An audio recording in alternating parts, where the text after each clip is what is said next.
dan arus sangat deras, dan air tu dah melimpahi sampai ke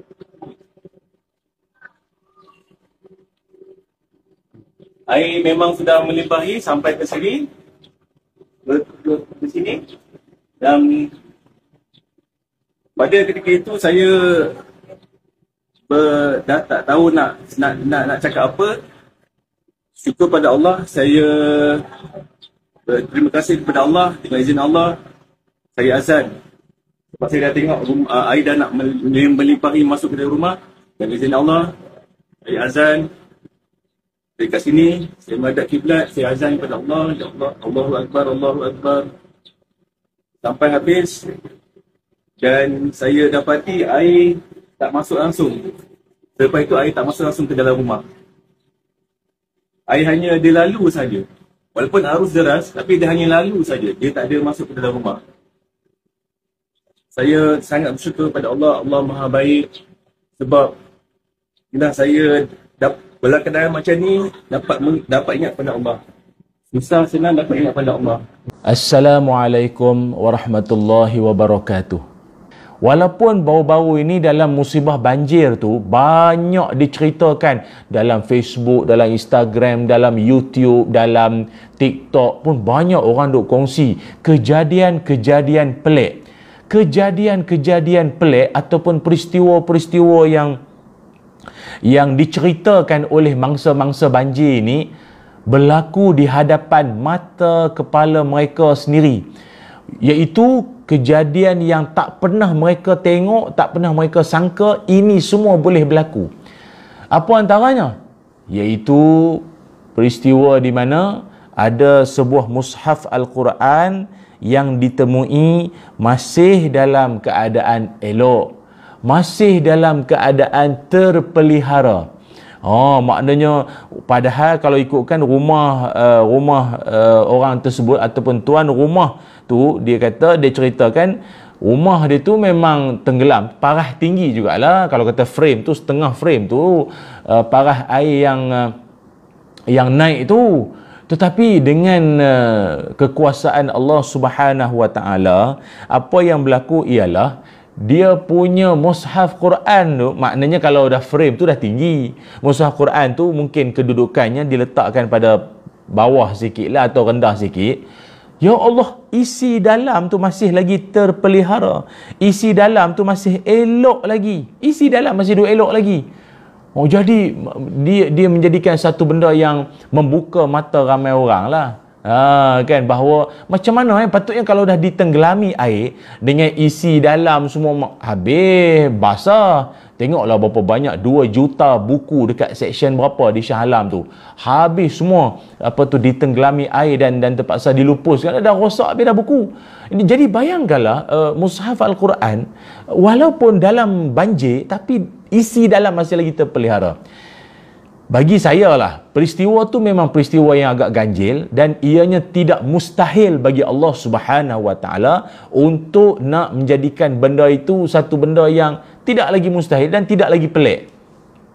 Tapi sebenarnya bagi saya lah, yang lagi pelik yang ada punya banyak mushaf Quran di rumah tapi tak baca. Yang tu lagi saya pelik, tahu tak? Dalam rumah mushaf Quran punyalah banyak. Yang beli, yang dapat hadiah, yang jiran bagi, yang pergi majlis khatam Quran dapat percuma, yang Quran punya banyak di rumah. Satu pun dia tak buka baca. Yang tu lagi saya pelik.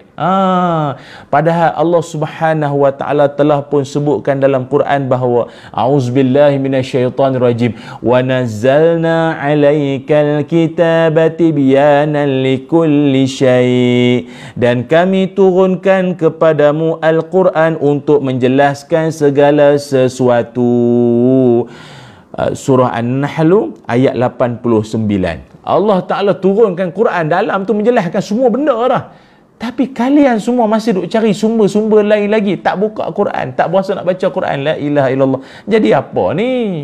Oh, bila kejadian pelik Quran, mushaf Quran dalamnya tak basah, baru kita kata, oh ini kejadian kekuasaan Allah SWT.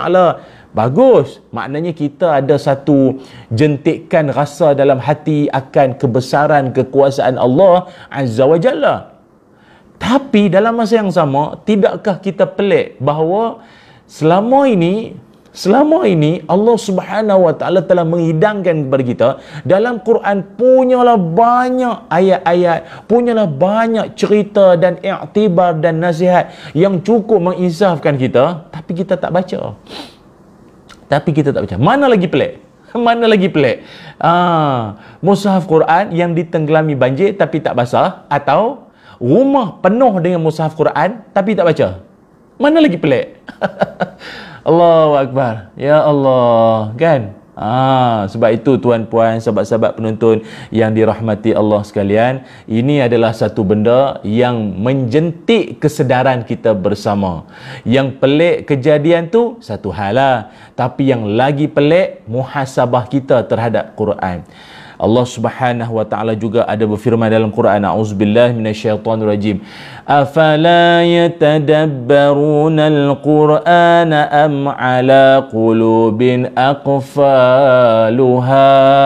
Allah Ta'ala berfirman, adakah mereka sengaja tak berusaha memahami isi kandungan Al-Quran, atau hati mereka telah terkunci? Surah Muhammad ayat 24. Surah Muhammad ayat 24. Jadi Allah Ta'ala sendiri seolah-olah menyindir manusia yang dia ni Quran ataupun panduan syariat Allah Ta'ala tu baca tahu dah, tapi dia ni tak berusaha untuk nak mendalami, memahami, menekuni ayat-ayat Quran tu. Ataupun kata Allah, hati dia orang ni dah terkunci belaka dah kot. Mungkin.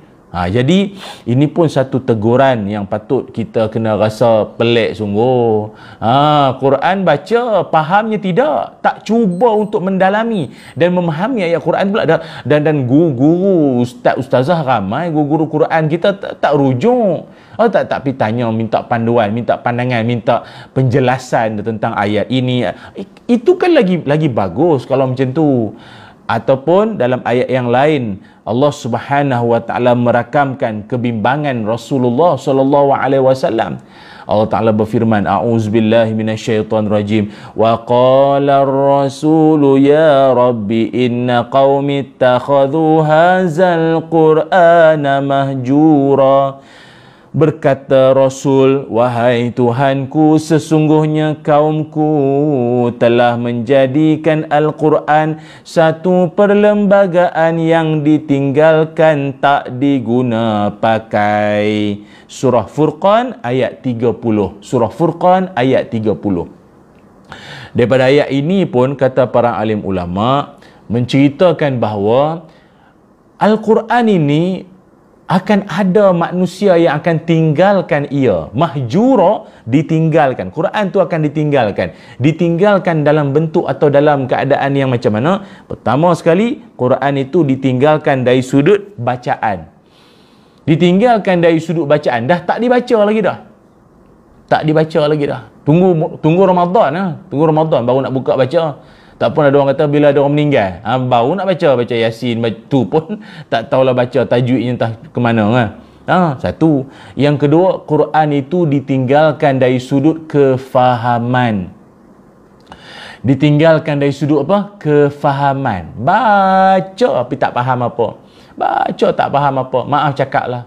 Beberapa tahun dulu ni ada berlaku di luar negara, di mana ada seorang ini dia ada bela burung. Pelik burung dia, burung apa? Parrot. Parrot Melayu panggil apa? Parrot. Burung kakak tua kan? Parrot burung kakak tua kan? Kakak tua ke kakak muda? Tak tahulah.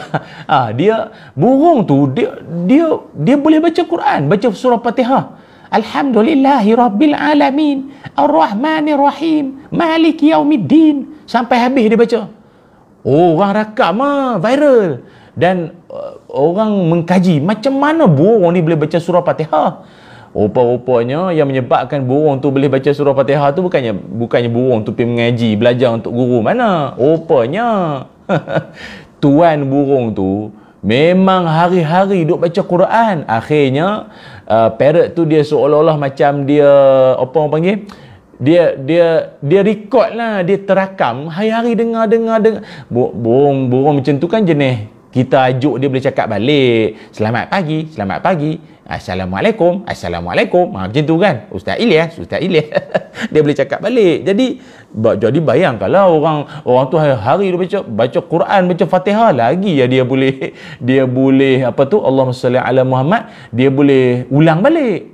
Tapi cuba tanya dia tengok. Alhamdulillahirabbil alamin. Apa maksud? Tak tahu.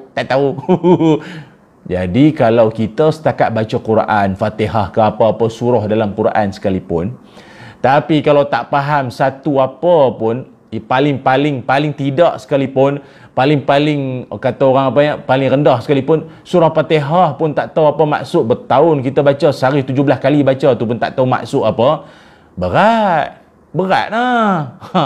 Kan? Jadi yang kedua, ditinggalkan dari sudut kefahaman. Yang ketiganya, Quran mahjura, ditinggalkan dari sudut amalan. Tidak diamalkan lagi. Hanya mungkin sekadar dilagukan saja, dibacakan saja, tetapi tidak diamalkan dalam kehidupan seharian. Maknanya dia baca Quran, tapi isi kandungan pun dia faham dah. Dia faham dah. Belajarlah tadabbur, belajar tafsir, belajar tentang apa yang Allah Ta'ala nak beritahu. Semua okey, sempoi, comel, bagus, doa dah. Tapi akhir sudahnya tak ada pula dia nak mengamalkan pula apa yang dia faham, yang dia tahu tu. Allah Ta'ala sebut kata mesti kena tundukkan pandangan, jangan tengok yang haram-haram, tengok juga. Na'udzubillah min zalik. Itulah dia maksud saya. Kejadian pelik yang berlaku terhadap mushaf Quran dalam mangsa banjir baru-baru ini, itu pun pelik. Tapi jauh lagi pelik apa tadi? Rumah punya banyak mushaf Quran tapi satu pun tak dibuka dan tak dibaca. Itu. Yang kedua, peristiwa yang agak ganjil atau peristiwa yang agak pelik yang tidak mustahil bagi Allah Subhanahu Wa Taala adalah, iaitu peristiwa di mana ada seorang ini, dia menceritakan bahawa dia punya rumah dia itu kalau nak diikutkan masa tu kejadian tu, banjir tu macam nak melimpah masuk dalam rumah dia. Air banjir, air bah tu kalau ikut nak masuk dalam rumah dia. Kemudian tak kala itu dia terus melaungkan azan. Allahu Akbar, Allahu Akbar, Allahu Akbar, Allahu Akbar. Dia laung azan. Dan ketika dia melaungkan azan, cuma kita nak kena tahu jugalah, azan ini selain daripada syiar ataupun sebagai satu lambang ataupun sebagai satu petanda bahawa masuknya waktu solat fardu yang kita nak dirikan itu, selain daripada itu tujuannya kita laungkan azan untuk apa lagi? Untuk orang yang nak berangkat pergi haji umrah, orang yang nak bermusafir, ataupun ketika angin kencang kuat membadai, laungkan azan. Ada tuan-tuan guru kita mengajarkan, kalau ada orang kena histeria, kerasukan, jin masuk dalam badan ke apa, pun bagus juga kita laungkan azan. Ada orang dia gelabah, dia kata saya tak tahu Ustaz nak baca ayat apa, ayat kursi pun ingat tak ingat. azan Allahu Akbar, Allahu Akbar, laung azan. Tapi macam peristiwa banjir itu tadi, seorang hamba Allah ini bila dia laungkan azan dengan izin Allah Subhanahu Wa Taala dan tidak ada yang mustahil bagi Allah, apa yang berlaku? Air banjir tu dia lalu kat luar rumah, tak masuk dalam rumah pun. Dia lalu banjir tu dia lalu, dia tak masuk dalam rumah. La hawla wa la quwwata illa billahil aliyil azim. Masya Allah, subhanallah. Dia tak masuk dalam rumah. Banjir tu lalu. Padahal rumah kiri kanan dia, rumah jiran kejiranan yang lain, habis dimasuki banjir. Dimasuki air bah. Masuk banjir. Rumah dia, air banjir tu lalu. Tak masuk dalam rumah. Ya Allah. Ini pun satu benda yang bagi kita manusia biasa ni, bagi kita pelik lah. Adatnya, kalau rumah orang lain pun masuk banjir, rumah ni pun masuk banjir, kebiasaan dengan rumah-rumah dia sekali pun masuk, kalau ikutkanlah. Tapi tidak ada yang mustahil bagi Allah Subhanahu wa taala. Dia laungkan azan, air banjir tu tak masuk rumah dia. Dengan izin dan kekuasaan Allah. Tapi macam saya sebut tadilah, walaupun laungan azan tu mengakibatkan banjir itu tak masuk rumah dengan izin Allah, tapi yang jauh lagi saya pelik adalah ada orang bila azan dilaungkan tak semayang-semayang lagi. Aduh, yang tu lagi pelik. Orang laung azan, kau tak bergerak pun untuk nak pergi solat, pergi masjid, pergi surau, pergi untuk mendirikan solat, tak bergerak lagi. Duk depan TV lagi, duk mendengar radio lagi, duk asyik meneruskan kerja lagi. Padahal azan dilaungkan tu pula menandakan masuknya waktu, dan sepatutnya kita ni dah standby, bersiap sedia untuk nak solat, bersiap sedia nak menghadap Allah. Dak. Itu lagi saya pelik. Orang tu azan, lepas tu banjir tak masuk rumah, saya pelik dah. Tapi lagi saya pelik bila azan dilaungkan, ada orang buat dono. Orang Perak kata buat nohin. Buat tak tahu. Dia buat macam tak ada apa-apa. Azan tu dilaungkan, tak bergerak pun nak siap-siap ambil wudu, standby pakaian, pergi semayang. Tak ada. Dia buat tak tahu. Itu lagi saya pelik. Lepas itu, orang yang kebiasaannya sikap dia terhadap azan, itu biasanya ada 4. Ada 4 sikap manusia terhadap azan. Ini tolong tulis. Tolong type di ruangan komen di bawah ni. Tolong catat di ruangan komen di bawah ni. 4 jenis manusia terhadap azan. Bila azan dilaungkan, ada 4 jenis manusia yang kita akan dapat perhatikan, dan agak-agak kita yang mana satu di antara 4 jenis manusia terhadap azan. 4 jenis manusia. Saya sebut grade, saya bahasakan grade lah ya. Grade paling bawah sekali, grade paling bawah. Grade D. Grade D yang paling bawah sekali. Grade nombor 4 ni, grade D. Grade D ni adalah jenis manusia ketika dia mendengar Allahu Akbar, Allahu Akbar. Dia pun dengar, azan. Apa dia buat? Dia perlahankan TV, dia perlahankan radio, dia suruh anak-anak semua senyap, semua diam. Tapi dia masih di situ, dan semua masih di situ, sementara menantikan azan tu habis. Tu saja. Tak bergerak langsung nak bangun siap mandi ke ambil wuduk. Dah. Dia masih situ, dan bila azan tu pun habis, dia kuatkan balik TV, dia kuatkan balik radio, dia sambung sembang balik. Tu grade paling D sekali. Kalau telur tu kan grade, telur pun ada grade. Ini grade paling D sekali. Allahu Akbar. Itu. Saya harap tuan-puan semua bukan jenis ni kot grade D, tak lah ya. Up sikit, grade C. Grade C pula adalah orang yang ketika azan dilaungkan, dia dengar Allahu Akbar, Allahu Akbar. Dia dengar saja, terus dia perlahankan radio, dia perlahankan TV ke, ataupun dia tutup terus, dia terus ambil semayang, dan dia pun solat. Tapi semayang seorang. Itu grade C. Kalau dah semayang tu ketika dengan azan tu baru grade C, agaknya kita ni grade mana agak tuan-tuan? Grade C baru. Grade B pula, dia adalah orang yang bila dia dengar saja laungan azan, dia terus cepat-cepat, dia tutup semua, dia siap-siap wudu semua, ambil semayang semua, dan terus dia pergi masjid, dia terus pergi surau. Itu grade B. Tapi paling terbaik sekali grade A, tahu apa dia? ketika azan dilaungkan, dia sememangnya sudah berada di masjid. Ketika azan dilaungkan, dia sudah berada di masjid. Atau lagi power, lagi sempoi, lagi marvelous, lagi tip-top, dia yang azan. Allahu Akbar. Boleh dapat tahap macam tu, kira power lah. Kira power tu. Grade A dah tu. Sebab itu tuan-puan yang dirahmati Allah sekalian, memang begitu banyak kejadian-kejadian pelik yang berlaku dalam peristiwa musibah banjir tu. Tapi kalau disingkap semula, lagi banyak benda yang pelik yang boleh kita jadikan dia sebagai satu refleksi dalam kehidupan kita. Ada rumah sampai hanyut, ada rumah sampai tumbang jatuh semua. Memang kita rasa macam Masya Allah peliknya, macam mana boleh jadi macam tu. Rumah yang kukuh dibina dengan tapaknya, dengan tiangnya yang kuat, semua pun boleh roboh, boleh runtuh. Itu memang kita pelik. Itu memang kita rasa macam benda tu macam mana boleh jadi. Tapi jauh lebih pelik daripada itu, bagi saya lah, ialah apa dia?